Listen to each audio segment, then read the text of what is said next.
Hi, welcome to the Dr. Purvis podcast, helping you to crack the code of good mental health.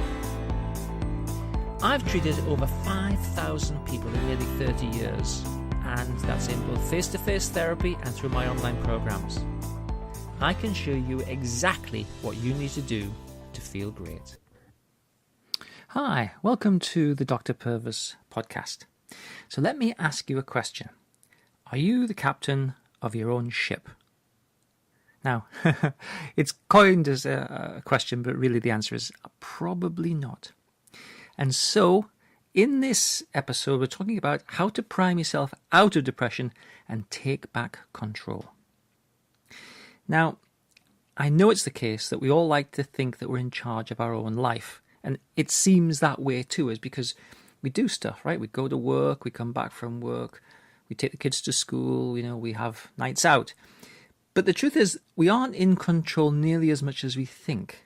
And that's just how it is, really. But by learning a little bit more and then applying a few simple and sensible strategies, we can regain enough control to give us the edge. And this can tip us over from helpless to effective. Now, if you struggle with panic, anxiety, depression, or stress, you would probably say that you're not nearly in as much control as you'd like to be. And what we're talking about really is emotional control. You see, many of the psychological ways we respond to things are determined by other things outside of our control. So suppose on my way home I refuse to give a beggar some change and he calls me mean and uncaring. What I do next is less under my control than I might imagine.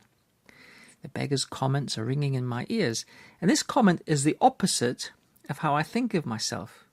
And without even thinking about it, when I next encounter a beggar, I give much more than I might normally. So in my mind, I'm simply being who I am. But you can see that the who I am has been changed by the comments of the first beggar that I encountered. I reacted without any real awareness of this change. It just happened to me. I just embodied it. So when my self-concept is reset back to normal and my future reactions are back as they were, I go about my life unaware and I'm still not the captain of my ship. So this example is only one of many everyday examples we could find where what we do is changed by what happened before. This power effect is called priming. And in principle, it means that we're primed to act in a particular way by what we've just experienced. It happens all the time. In the normal course of events, there's little we can do about it. It's entirely unconscious. It's just the nature of things in a sense. However, suppose we use this powerful force to our own ends. It's possible to prime ourselves to be more assertive, forceful, powerful, self-assured, confident, caring, bold, intelligent, knowledgeable, and successful. Well, research evidence shows that this is exactly what we can achieve when we prime ourselves appropriately. Tons of research, and it's just about putting it into action. So this is how it works. There are two principal ways that priming works to affect you, and I want to share these with you so that you can understand the process, and we're going to try and see if we can use it. First of all, let's have a think about your repository of life memories, which basically is a fancy way of saying your memory. You have a vast neural network of memories, and this is the record of your life. Everything you've experienced is there in memory trace. So imagine that your memory is a vast library and that you can choose the book you read next. What would you choose? But the next book you choose is not a free choice. It's based on what you're thinking right now, what you're working on, what you're interested in, what mental state you're in, or what's just happened to you. Your choice is influenced by these prior things. It's not a free choice, and by free I mean that your choice is influenced by what's in your mind. It's important that you recognize that this has always been the case. It's just, and it's not unique to you either. We're all in the same boat.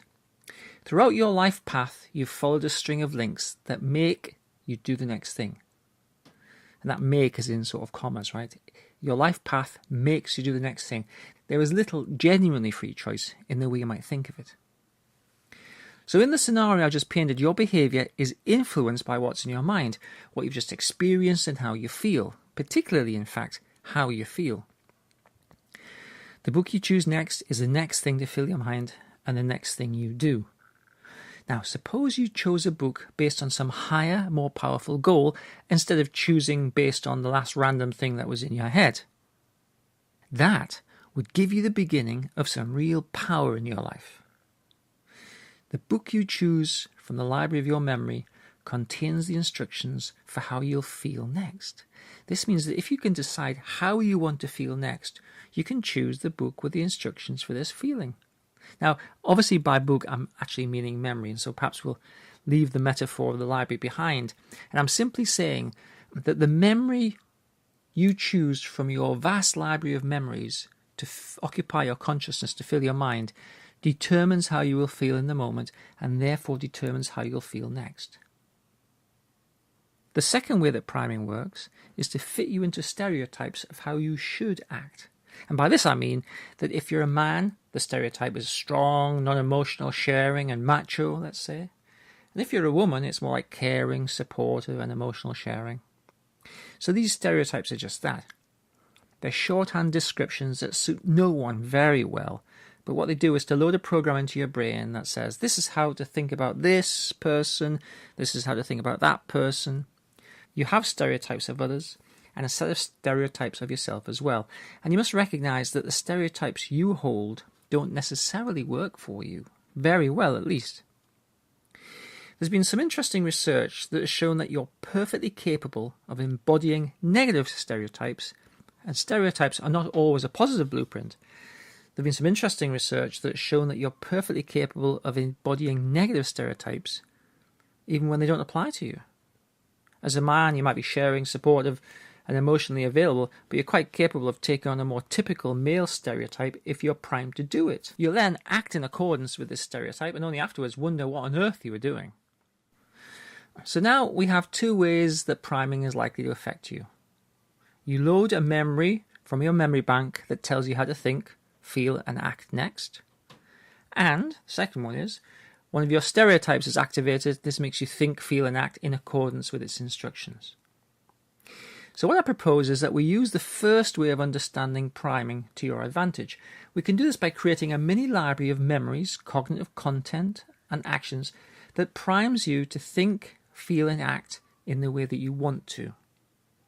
So deliberate priming is about occupying your consciousness with those experiences that make the next experience the one you want. Now in depression, we see a pronounced priming effect that directs attention towards words that are congruent with feeling down. This is a classic set of psychology experiments that shows when people are depressed, they embody a cognitive bias, which means that their brain is preferentially focused on processing negative and sort of depressing words and slower at processing non-depressive or cheery words. So when you're depressed, not only are you not in control of your ship necessarily, certainly not your emotional ship, but your brain is also working against you, and that reinforces your low mood. If you suffer from anxiety, and while there are a number of specific anxiety disorders, the priming effects remain consistent throughout. You'll think, feel and act that in ways that prime your next thought, feeling or action, and they will push you down the path of anxiety and fear. So let's break down what you need to do to change what you think, feel and do, and so give you control over your next experience. A lot's been written about the concept of acting as if. It's like as if you think and as if you feel a particular thing. And this was really strongly conceptualized by Konstantin Stanislavski. And he's the creator of a systematic way of teaching acting, sometimes, I think incorrectly called the method school of acting. And famous actors would be Marlon Brando and Robert De Niro. In his book, An Actor Prepares, he wrote that an actor's training should involve something more than merely physical and vocal training. His system cultivated what he called the art of experiencing, with which he contrasts the art of representation. He said it mobilizes the actor's conscious thought and will in order to activate other, less controllable psychological processes, such as the emotional experience and subconscious behavior, sympathetically and indirectly. So in rehearsal, the actor searches for inner motives to justify action and the definition of what the character seeks to achieve at any given moment. This is the task of the actor. So what Stanislavski is suggesting is that the actor can be on stage and be authentic and congruent in the role he or she is acting, through embodying the emotions, the physical presence, and the way of speaking and being.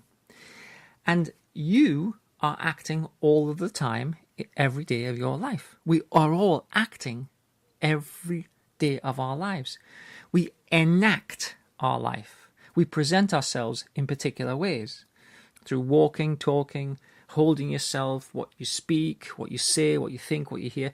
We're all acting a part in a sense. Now this might sound fake, but in reality you're always acting as if. You're acting as if you're depressed. You're acting as if you're anxious. You're acting as if you might have a panic attack. When in reality, depression is a transient state. Anxiety is actually a transient state. It's not a permanent state. This is one of the tricks that your brain plays on you. You think that depression, certainly when you're in it, is a permanent state, but it's not. It's simply transient, and it's created by acting as if you're depressed. So when you're anxious, for instance, you're acting as if you're genuinely at threat, which means you're acting as if you're vulnerable when you're not. I don't want to sidetrack too much, because this is a topic for another day, but you're not a single unified consciousness called whatever your name is. You're a group of sub-identities that each have roles. You're a worker, you may be a parent, you might be a romantic partner. You've been a child, and within you, a bit of that child lingers as an inner child that claims emotional space from time to time in the present world.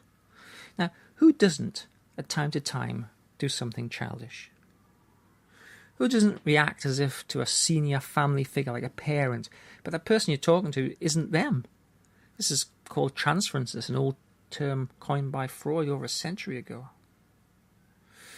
So, how to create a primed pathway? Any journey can be illustrated with milestones. A milestone simply says, this is where you are, and this is how far you need to go until you reach your destination.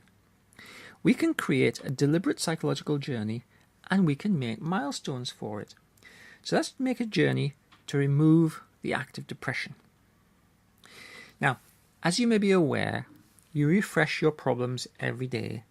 And you may have heard me talk about this before in videos and audios. But every day is a rehearsal for the next day. So if you're depressed today, and you're actively depressed today, let's say, you're actually rehearsing being depressed tomorrow. Now, depression is a catch-all phrase that basically sums up how you feel about yourself. It has thoughts, feelings, and behaviours associated with it, and the sum total of these tells you how to feel about yourself. So how to fight depression? Your depression is almost always primed because it's not in an active state unless it's been activated, which means that you have a cluster of memories, impressions, sensations, etc., which are associated with depression, but you're sometimes more and sometimes less depressed. It depends the extent to which this representation of depression within you is activated. So your normal and natural state of nature is not to be depressed. But once it's activated, it causes a cascade of memories that tell you how to feel. It creates an avalanche of behaviours that put you into the shape of depression. It opens up the library of thoughts and speech by which you know you're depressed. And all of this creates the performance of depression. Your performance is then received in particular ways by others, which then reinforces your performance. I'm not belittling your depression, nor you for having it. But I am suggesting that by definition, therapy gets you to do something different. That is what change is, right? It's doing something different. It's feeling something different. It's thinking something different. Doing something different. So what about acting different as a way of kickstarting the process of feeling and thinking different? So we can use the techniques pioneered by Stanislavski to act in the conscious state of mind to create changes that cascade down into the subconscious mind, the unconscious mind, right?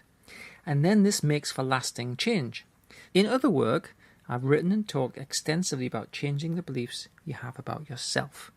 And of course, this is a critically important element of feeling good. But for now, why not create a new non-depressed persona that you can inhabit, and in so doing take on a mantle of greater energy and good mood.